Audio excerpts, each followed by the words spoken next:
You're back. This is BuzzChomp, home of fitness and entertainment. We're talking Lovecraft Country. I'm Mandi. It's all about the gory deaths in episode 5, titled Strange Cases. This had to be the weirdest episode so far in Lovecraft Country. It was like this gory, and it just was a super unsettling episode. I'm still wrapping my head around the episode and like what happened and now what it means for the show and all of the characters in the show.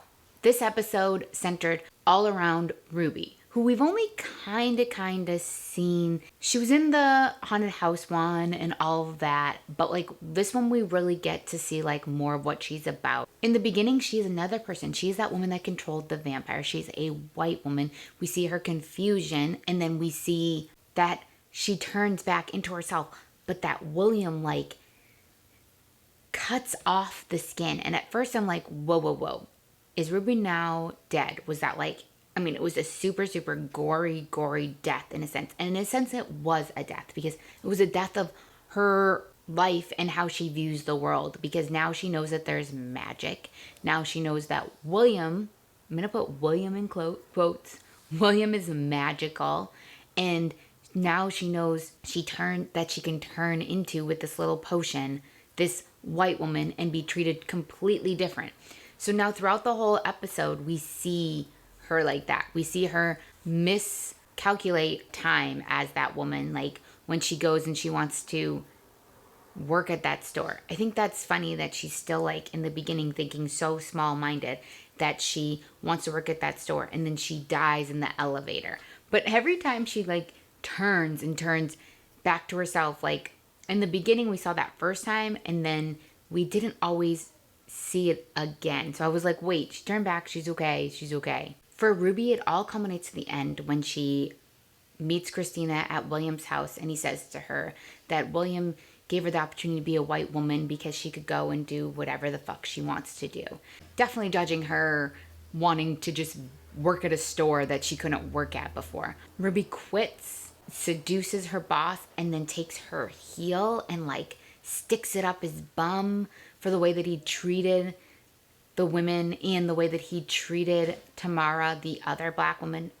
That was a little hard scene to watch. Crushed who Ruby was before this and kind of culminated the whole episode of her changing and her being a different person now, and the death of the old Ruby because she did that to him. Ooh, it was a bit hard to watch. And then while she's doing it, she's turning into Ruby. So she's no longer the white woman. She's shedding that skin and turning back in and having that gross death while she's sticking that in there. I mean, obviously the guy looks still alive at the end, but ooh. During this episode, we see a little bit of, we don't see as much of Letty and Tick. We see a little bit of Letty and Tick. Their relationship is still evolving. They're still creating their couple, really, of who they are together and all of that. And also, he's trying to figure out the pages. He finds that not only did his dad kill that woman, but he also took the pages and got rid of them. But of course, Letty took pictures of the pages.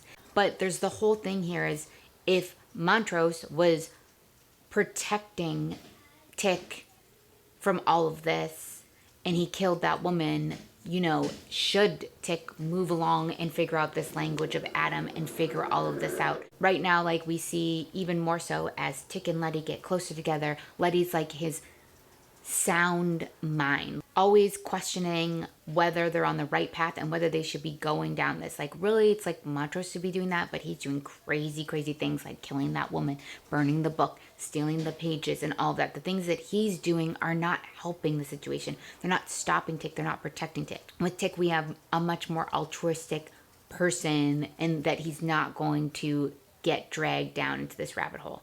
I still think, though, he knows a lot more than he's letting on, because he says the thing about potentially being in love with a woman and it being weird in Korea and all of that. I think he knows more than he's leading on about this whole Sons of Adam and the potential of magic and all of that, but we're going to find that out next episode. I still haven't figured out Montrose.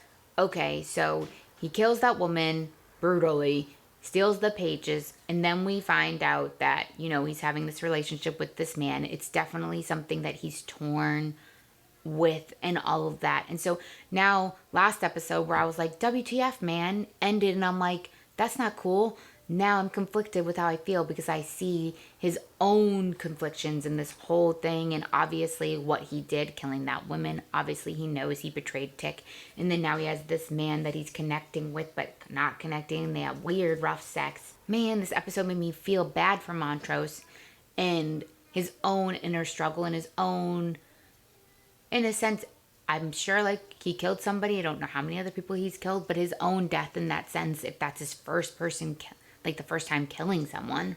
Then at the end, the big shocker with Christina. Christina being William.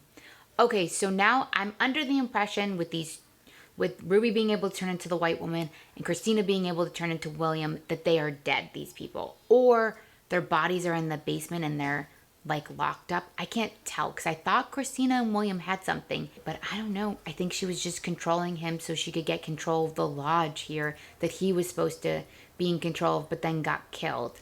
She was William every time Ruby was with William and all of that. So she had her own, we see her own death here. And I'm really still processing the fact that she had sex with Ruby as William, and then she lets her see her transform out of William. So now I'm like, what's this? There's going to be a whole new dynamic here between Ruby and Christina. Ruby's probably going to feel a connection to Christina that she didn't feel before, as opposed to this jealousy and hatred that she had. So now she's becoming, even so, this other person. This episode was straight cray. It was straight cray, strange cases. It was strange, but it was good, but it was unsettling, and I know that's what they were going for, and that's why I liked it, but I'm still wrapping my head around everything that we saw. And I'm Mandi. Subscribe to BuzzChomp for more of our Lovecraft Country, and share with me, what'd you think of Strange Cases? What'd you think of this episode? Yeah, kids. Yeah.